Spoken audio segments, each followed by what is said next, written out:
Speech ఇవ్వలేదు. దానికి కారణం కూడా నేనే, వాళ్ళకి నేను టైం ఇవ్వలేదు. కానీ స్పీచ్ నేర్చుకోవడం అనేది ఈ స్టేజ్ మీద ఇప్పుడు స్టార్ట్ చేశారు. వాళ్ళు ఫ్యూచర్ లో ఈ నేర్చుకోవడం అనే దాన్ని ఇక ఆపరు, ఖచ్చితంగా నేర్చుకుంటూనే ఉంటారు. సరే, ఏదేమైనా మా Tesla school first 10th batch మీరే. ఎప్పటికీ మిమ్మల్ని మేము మర్చిపోయాము. ఎందుకంటే మా టెస్లా విద్యార్థులు మీరు ఇప్పటి నుంచి వచ్చే ప్రతి 10th బ్యాచ్ కి మిమ్మల్ని మా ఫస్ట్ 10th బ్యాచ్ పిల్లలు అని ఖచ్చితంగా చెప్తూనే ఉంటాం. సరే, ఫస్ట్ ఆఫ్ ఆల్ నేను ఎక్కువసేపు స్పీచ్ ఇవ్వను,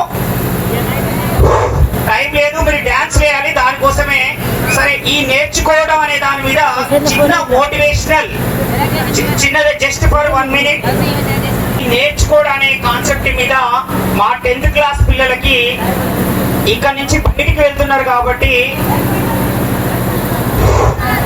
నేను దాని మీద ఒక చిన్న మోటివేషనల్ గా చిన్న స్పీచ్ ఇస్తాను, వినండి ఒకసారి. ఒక ప్లాంట్ తన లైఫ్ స్పాన్ లో, తన జీవితంలో చెట్టుగా ఎదిగి మహావృక్షంగా మారిన తన యొక్క లైఫ్ స్పాన్ లో ఒక చెట్టుగా, ఆ తర్వాత మహావృక్షంగా మారిన ఈ మారిన క్రమంలో ఆ ప్లాంట్ యొక్క వేర్లు ఉన్నాయి చూసారా, దాని ప్లాంట్ పుట్టిన ప్లాంట్ కాంచి చెట్టు అయ్యే వరకు, తర్వాత మహావృక్షం అయ్యే వరకు ఆ ప్లాంట్ యొక్క వేర్లు భూమి నుంచి నీళ్లను సేకరిస్తూనే ఉంటాయి, నీళ్లను తీర్చుకుంటూనే ఉంటాయి. ఎప్పుడైతే ఆ వేర్లు కనుక భూమి నుండి నీళ్లను తీసుకోవడం ఆపివేస్తాయో అంత పెద్ద మహావృక్షమైనా సరే నేల కూలిపోవాల్సిందే. అర్థమైంది స్టూడెంట్స్?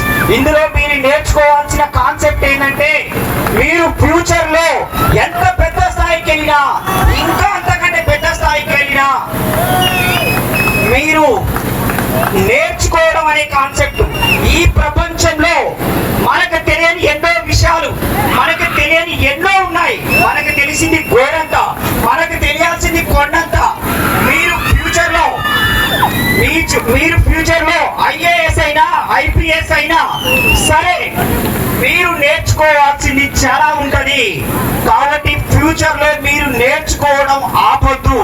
నేర్చుకోవడం ఎప్పుడైతే ఆపుతారో అప్పుడు మీరు మహావృక్షం ఏ విధంగా అయితే నేల కూలిపోయిందో అదే విధంగా మీ జీవితం అనేది ఆగిపోతుంది. స్టూడెంట్స్, ఖచ్చితంగా ఎంత స్టేజ్ లో ఉన్నా సరే మీరు నేర్చుకోవడం అనే అంశాన్ని మాత్రం వదిలిపెట్టద్దు.